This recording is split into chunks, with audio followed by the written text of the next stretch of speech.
If you had just one thing to tell executives or to teach executives more about the link between human centricity and innovation, what would that be, Andres?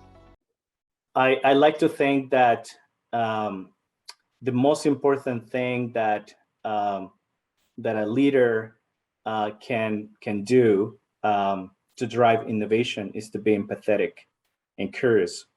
Like you can tell, you can tell in a room who is the smartest person. It's kind of, you notice the person who's asking more questions and collaborating, and it's like you can read the room and the dynamics. I feel that the role of a leader, both in those meetings but also in the organization, is the role of to be the more empathetic person in the room and the more empathetic person in the organization. That's a huge responsibility. Honestly, I try to do that, and sometimes I feel like this is an impossible goal, but I like it because it raises the bar for me, and it helps me really think about how do I approach a team, how do I approach the teams in a way that they can understand what is a priority for me as a leader. And if my priority is to bring a culture of innovation, I need to start by asking the right questions that relate to humans, but also relate to business, relate to feasibility. And by asking the right questions within those groups and organization, people start getting the aha moments. They start focusing their attention in the right areas, right?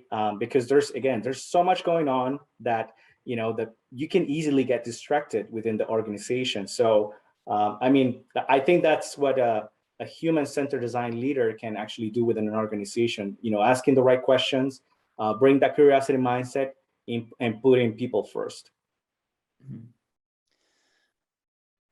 Empathy is such a good one, and now it's off the list because Andres took it. So I would say, if there was one thing when we're mentioning executives in human-centered design, it would be to learn enough about the process to give meaningful feedback. Because the type of feedback that's required when doing innovative work is not the same type of feedback that's required when doing day-to-day work. For example, funding decisions. And if there's an innovative initiative that we're looking to get going, and an executive is asking the same type of questions about, well, what's the payback period and what's the initial investment and what skills do you need on the team? It can be harder if it's something that we haven't done yet. It can be harder to answer those. And when executives learn enough about the process of human-centered design and the outcomes of these processes that we're now ready to scale through the change that Andres was mentioning, when they understand enough about that, they can bring in this curiosity mindset that Andres is also talking about, and ask the right questions to encourage teams and point out how to make things better rather than why things might be broken from a more fixed mindset. And I think, look, I think you mentioned a key word in his mindset. I'm 100% convinced that mindset is really what drives everything within an organization, especially as a leader. I've heard so many interesting quotes that reflect mindsets in my career. Like, for example, oh yeah, design thinking, we received the training already, and we don't want to do more spaghettis with marshmallows anymore. We actually want to do the real work. I've heard, we'll kick off projects looking forward, not looking backwards, so we don't ask why. Like, there's so many quotes, interesting quotes that like, really, for me, when I hear those things, I'm like, yes, I think I have an opportunity here to bring an aha moment to the organization or to that group. And one interesting thing with mindsets is that it is when we try to empathize with the people we want to collaborate with, or those leaders, for example, that are trying to figure out, you're talking to me about innovation and risk, or the risk, whatever that is. What is my role? Many times they ask, or I'm very busy. How much time do you need from me, right? So I think it's important for us to empathize with them, and not only kind of try to understand their perspective, but also try to see how can we inject incrementally the process. So for example, well, we don't need a leader to participate in a full engagement every day.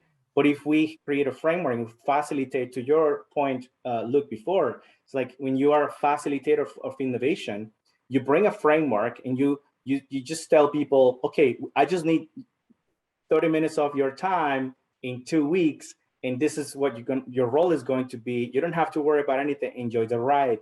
This is what we need from you during that session, but we will actually be presenting to you this, right? So I think that, being empathetic and creating an experience for those leaders is going to help them actually get those aha moments little by little. I remember there was a leader, actually the leader who told me that, oh yeah, we received design thinking training before, thank you, but we've done this already, and it really made an impact.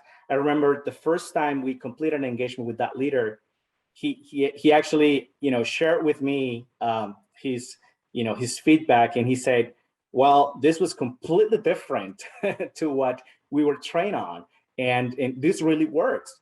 And he actually became the biggest champion within the organization. And then we brought, I think there was like a group of 15 leaders that were part of the same VP level, executive level, and then all the other leaders started following that leader just because he became a champion of that, of that approach, right? So it's always great to see how people can really make that mindset shift.